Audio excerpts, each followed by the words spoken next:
আমি ইনভেষ্টিগেশ্যন কৰি আছোঁ যিখিনি কি মেকানিজম ইউজ হৈছে এক্সপ্ল'চিভ ইউজ হৈছে এইখিনি ইনভেষ্টিগেট কৰি আৰু কেনেকৈ কৰিছে এইখিনি কৰি আমি আইডেণ্টিফাই কৰি সোনকালে আৰেষ্ট কৰোঁ। স্যাৰ, যাত্ৰীৰ নিৰাপত্তাৰ কাৰণে ৰেলপথসমূহ ভালদৰে পৰ্যবেক্ষণ কৰা নহয় নেকি?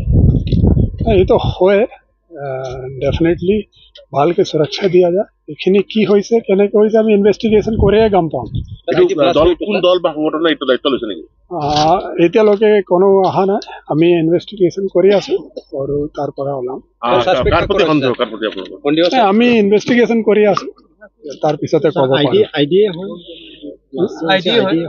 ইম্প্ৰুভড এক্সপ্ল'চিভ ডিভাইচে হয়। কিমান ডাঙৰ এটা অংশ ছিঙি গৈছিল বিস্ফোৰণৰ ফলত? Approximately 1.5 feet। স্যাৰ কিয় হ'ব পাৰে নেকি?